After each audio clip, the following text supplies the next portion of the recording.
Vince Vaughn talks about the late night talk shows. He had some comments. I'm going to go to this story. He commented on, well, they're not funny. I've got the clip from the Theo Vaughn.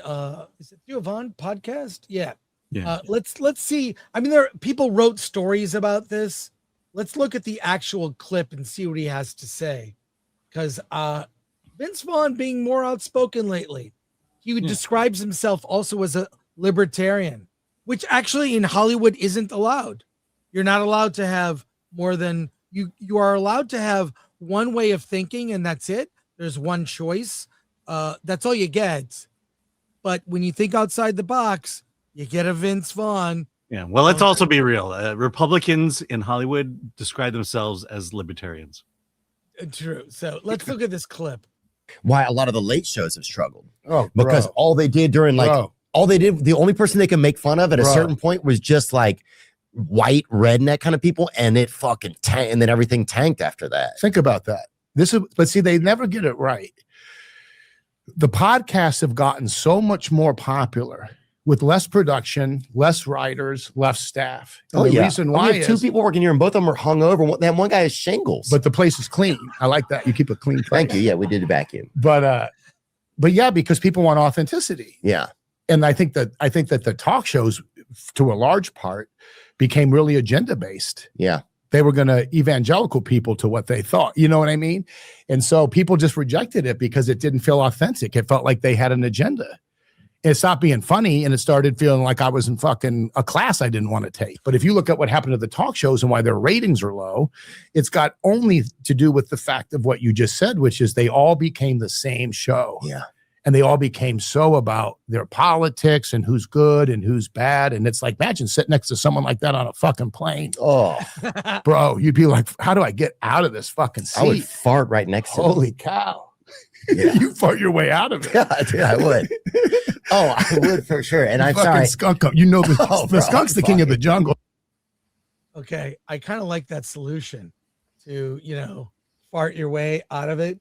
What do you think about his comments, Alan? He's absolutely right. I can tell you when I stopped watching late night television, it was 2016, and someone got elected president. And every time you turned on any late night talk show, the monologue was how Trump was a racist, F Trump this, F Trump that. And what wound up happening is they started running out of Trump jokes. And so they just would tell racist jokes or jokes about racists and just say it's Trump. There's just nothing. And then everyone had to have a game. All celebrities had to play some stupid game. But he's absolutely right.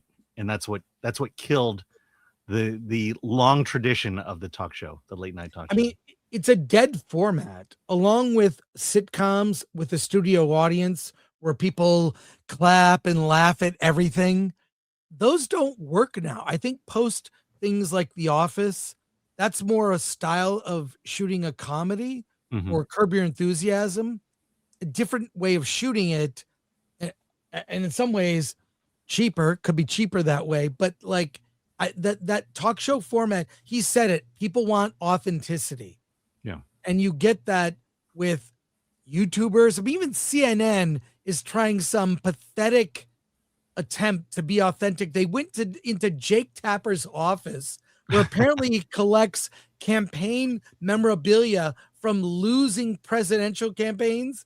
He's got like a signed Gore Lieberman lawn sign, and he's surrounded by losers, and they just did his show from his office as if that would make it more authentic. It's not about the setting, production value. It's about the person, and you know it when you see it. And I do think that late night hosts in the past have been authentically, like David Letterman in early days when I watched him.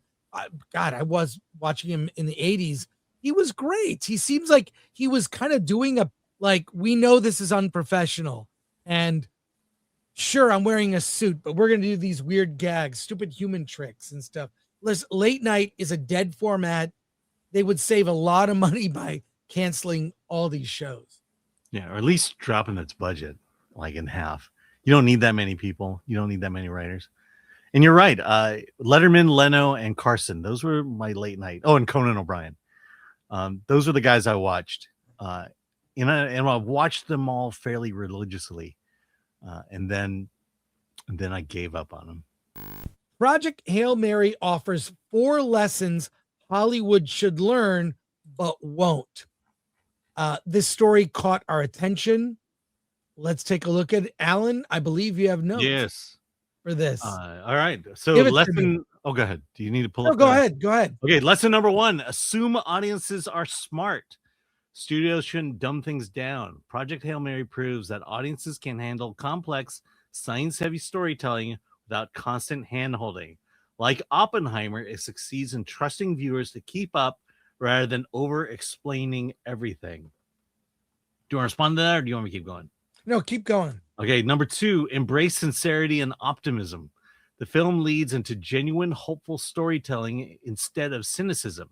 Its main character is earnest and determined. There's no real villain, just people trying to do the right thing.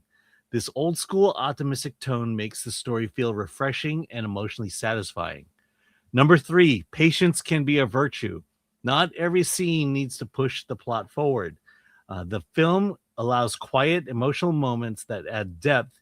Even if you slow things down, letting a movie breathe can make it richer and more meaningful. And 4, use practical effects wherever possible.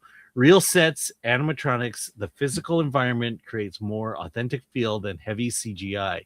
Audiences are increasingly drawn to that realness, especially in an era of digital overload, making practical effects a powerful tool for immersion. Well, I mean, there's a lot of it's really getting back to old school. Let's make a movie that everyone can have fun.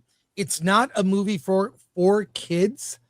I'm surprised no one mentioned this. It's a movie that a family can go see and enjoy. Mm-hmm. Everyone enjoys it. The reliance on CG effects has gotten to the point where a lot of the effects aren't that good. You know, you've got thousands of effect shots for a movie, and some are not going to look that great. And that's happening quite a bit. Mm-hmm. But I agree with the premise of this. These are very good lessons.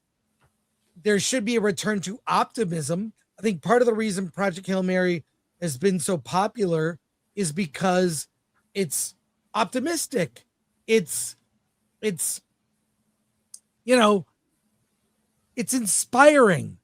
It's not filled with nihilism or dystopian view of the future. No. So, I was going to say to the first point, assume audiences are smart. Yeah. We've talked about it for the last few weeks, but who's your audience? It's the difference between speaking to your audience and connecting with them versus preaching to your audience and condemning them. Yeah. And that's what this movie does. It assumes that, it's like a lot of things in life. We make too many assumptions that people are dumber than us, when in reality, they're just as smart as we are, and they get it. The other thing, the practical effects. Look, we talk about a lot. Jurassic Park was probably the best CG movie ever made, and it was the first one made. And I think a lot of that has to do with the fact that it was because it was the first. You had great people behind it, making it a great movie. And now that we have this tool that can just, add things to us to a shot that's not there, now anybody can do it. And we're seeing special effects feel and look like anyone can do it. We used to have great writers, and now anybody feels like that they could be a writer, and that's how we get Starfleet Academy. AI is going to be in the same situation. The first AI movie will probably be the greatest AI movie ever made, because a lot of care and attention was put into it to make sure it looked like the greatest AI movie ever made. But now that we've done it, we put it in the hands of people who don't know how to make it great, and we're just gonna get a lot of slop out of it. Well, and just to wrap up on this, on the Film Threat website, we have an article written by Andy Howell, Science versus Cinema on Project Hail Mary. Andy he's a writer he's a reviewer, but he also writes about science as it connects to science fiction movies. So in addition to your review, which I hope he links to it's not linked, Alan. Yeah. So you should link it. I know to he should. Your review.